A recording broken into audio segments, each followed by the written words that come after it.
problem. There's a big problem here. The problem is, it's true. You're oppressed, you're oppressed, you're oppressed, you're oppressed. God only knows why. Maybe you're too short, or you're not as beautiful as you could be, or you know, your grandparent was a serf, likely, because almost everybody's great-grandparent was. It's like, you know, and you're not as smart as you could be, and you have a sick relative, and you have your own physical problems, and it's like, frankly, you're a mess. And you're oppressed in every possible way, including your ancestry and your biology, and the entire sum of human history has conspired to produce victimized you with all your individual pathological problems. It's like, yes, true. Okay, but the problem is that it is true. And so if you take the oppressed, you have to fractionate them and fractionate them. It's like, you're a woman. Yeah, okay, well, I'm a black woman. Well, I'm a black woman who has 2 children. Well, I'm a black woman who has 2 children, and one of them isn't very healthy.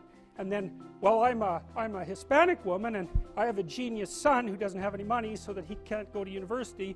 And, you know, I had a hell of a time getting across the border. It was really hard on me to get my citizenship.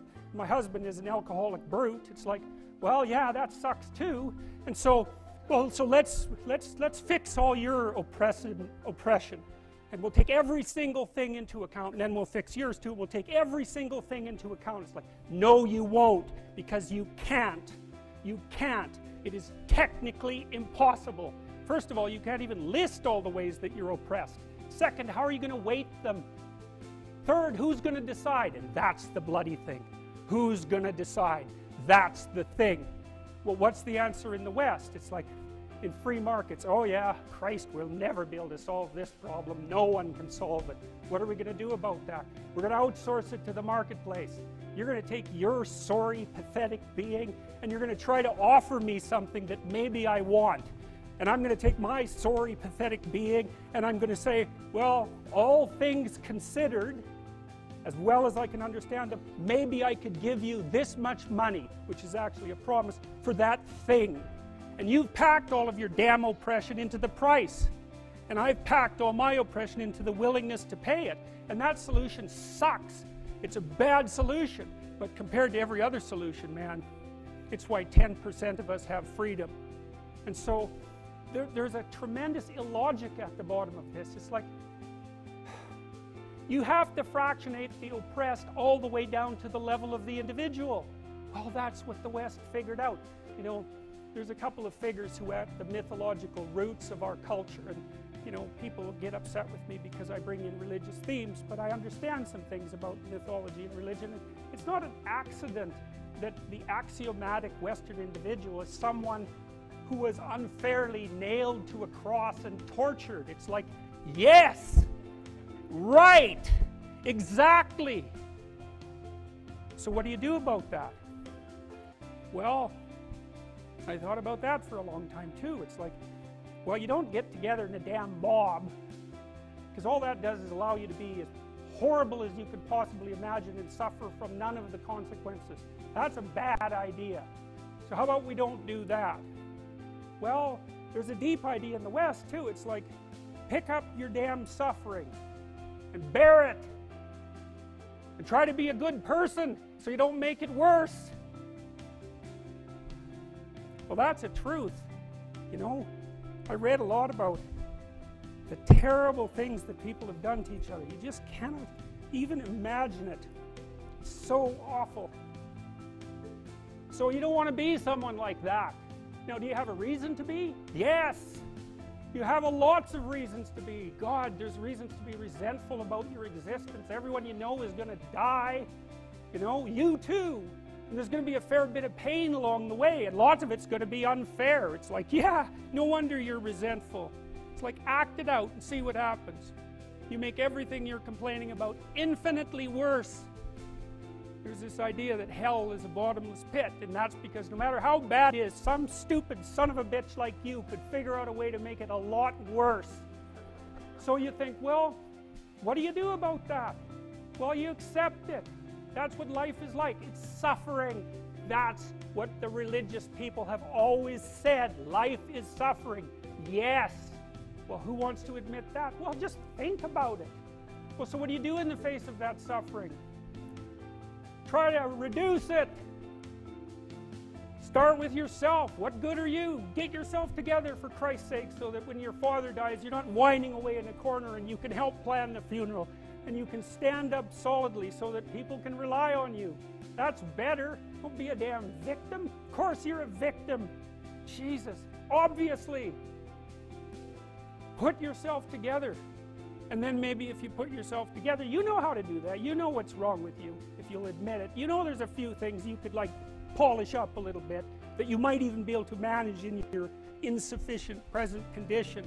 And so you might shine yourself up a little bit, and then your eyes will be a little more open, and then you can shine yourself up a little bit more, and then maybe you could bring your family together instead of having them be the hateful, spiteful, neurotic, infighting batch that you're like doomed to spend Christmas with.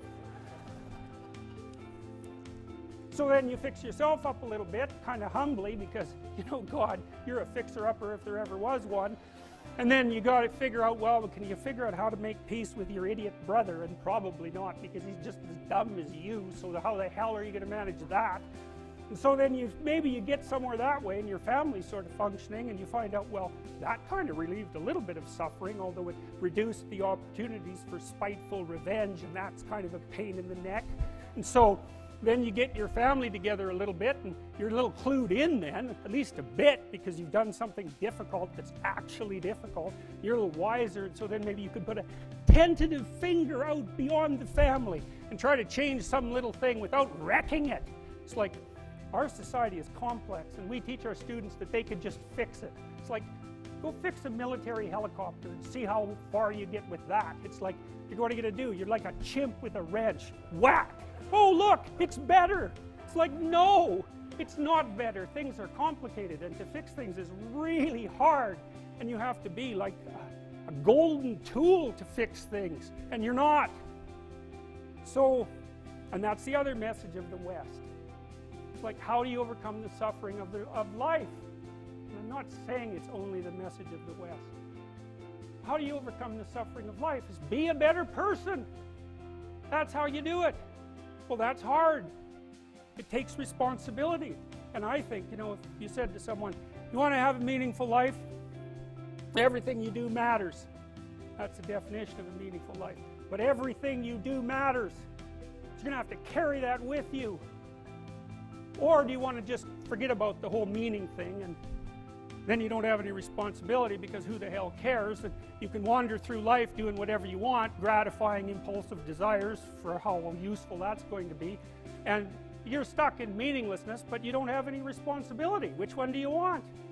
Well, ask yourself, which one are you pursuing? And you'll find very rapidly that it isn't the majority of your soul that's pursuing the whole meaning thing, because, well, look what you have to do that. You have to take on the fact that life is suffering. You have to put yourself together in the face of that. Well, that's hard. Christ, it's amazing people can even do it. I'm stunned every day when I go outside, and it isn't a riot with everything burning. Because really, God, you talk to people, it's like, I knew this guy, he'd been in a motorcycle accident, and it really ruined him. And he was like a linesman, you know, working on the power, and he was working with someone who had Parkinson's disease, and they had complementary inadequacies.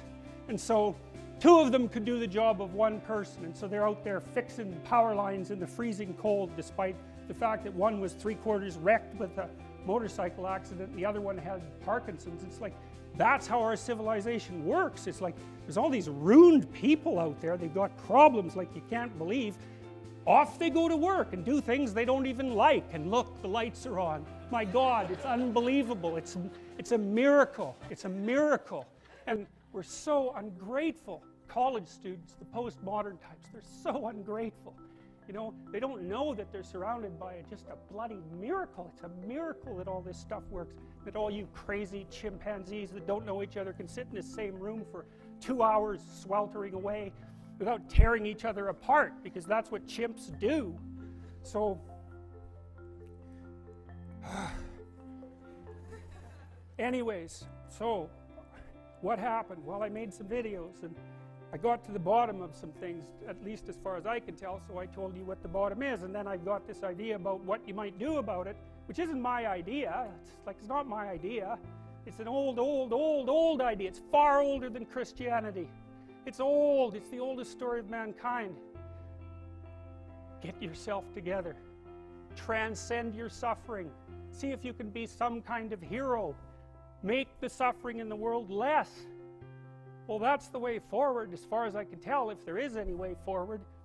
And that's what's under assault by the postmodernists.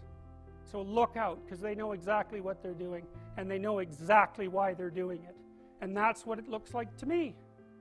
So, that's it.